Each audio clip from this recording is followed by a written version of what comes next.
Okay, now, I'll go, as I said, I'll try to go through this stuff very, very quickly, because if you had never planned a reunion before, and you got this idea, you might have to have as long as 18 to 24 months to really get the idea together, particularly if you don't have a very good Christmas list.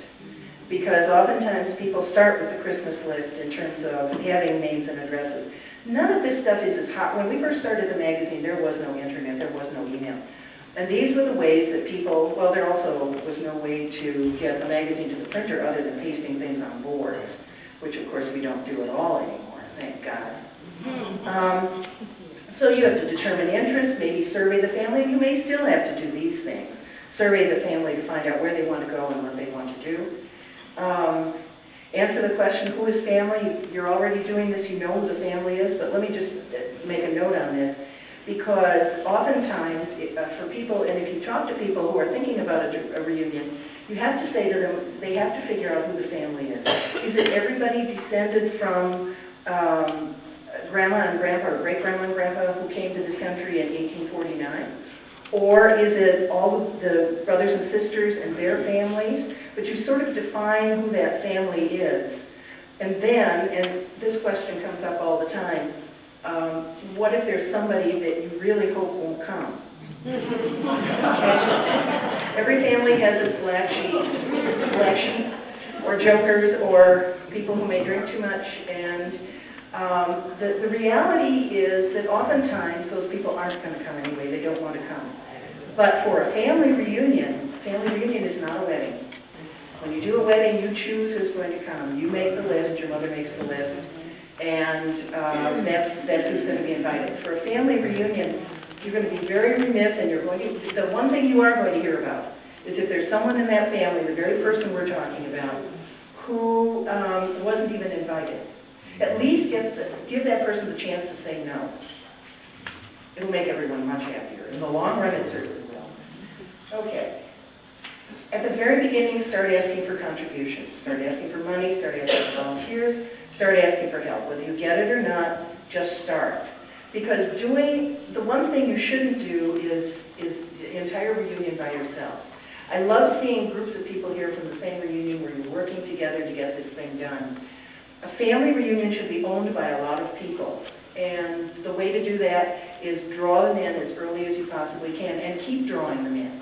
Every time someone says they'd like to help, the answer to that is a resounding yes. But I don't think you're going to get volunteers like that. You get volunteers the same way that nonprofit organizations get volunteers, you ask them. Most people say that they don't I didn't volunteer because nobody asked me. I didn't volunteer because I didn't know what they wanted me to do. So with family reunions, it's exactly the same thing. You have to ask, and my rule is figure out what kinds of things people like to do. And if you have someone in your family, for example, who's a photographer, ask them if they'll take pictures. If you have someone, at this point most everybody is using computers. 10 years ago I would say, ask one of the kids, because they know how to use computers and they can do the mailing list and they can do the newsletter, and that's still true. I mean, there are lots of things that kids can do that you don't even think about, but certainly can take a burden off of you. And then if a kid is laying out a newsletter, you just have to get the material to them. Well, just get the material, there's plenty to do that. But nevertheless, get as many people involved in this enterprise as you possibly can.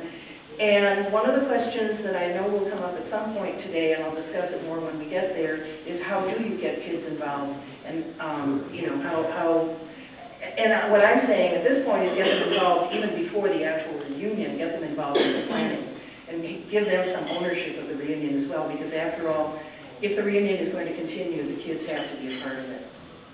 Okay, of course we want you to subscribe to Reunions Magazine.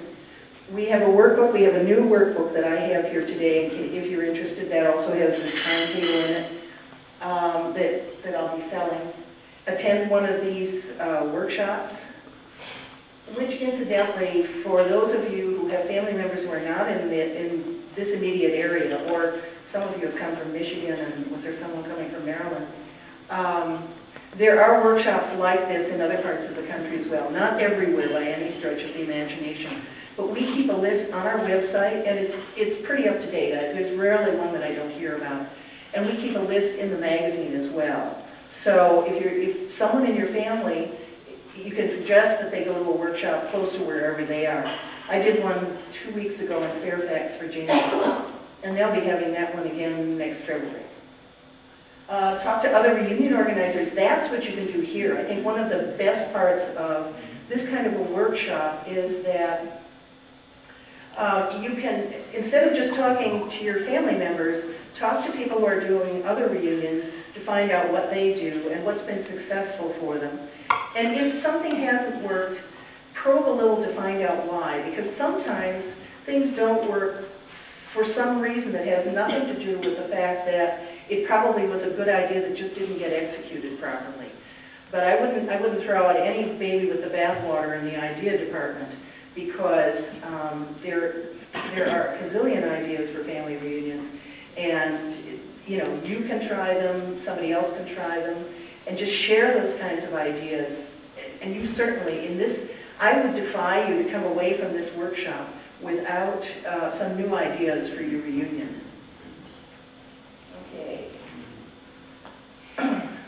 Contact Convention and Visitors Bureau, Lake County obviously, but any place that you're going to have a reunion. The Convention and Visitors Bureaus probably should have reunion in their name someplace. Because when we first started the magazine and we started talking about reunions, talking to Convention and Visitors Bureau, people would say, well, I'm not a tourist and I'm not a convention, but you are a meeting. Maybe they should be called small meeting or meeting bureaus or something like that. But a lot of reunions don't quite get the connection, and they should, because there's so much the CVBs, not just this one, but all of them can do for your reunion. And obviously the list is here, and many of you use these things. This weekend, obviously, is how you're going to learn about Lake County. And I assume you do RFPs for the hotels to get bids and quotes for hotels for the reunions.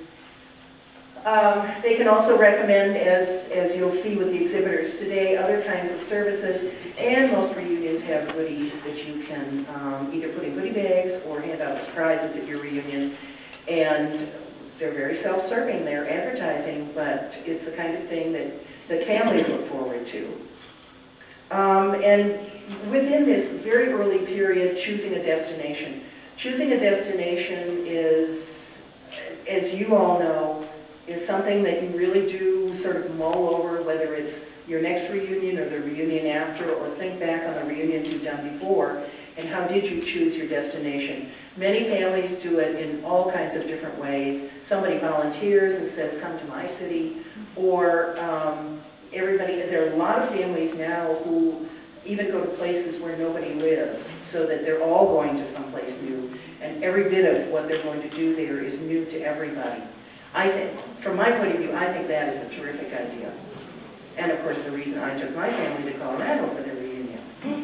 But I have a teensy family. I don't match any of the families here. My family can sit around, and I should clarify this right away, my family can sit around a dining room table with 2 leaves in it and not be scrunched. That's how tiny we are, but we live on 3 continents, so it does take us very, very long time to get together.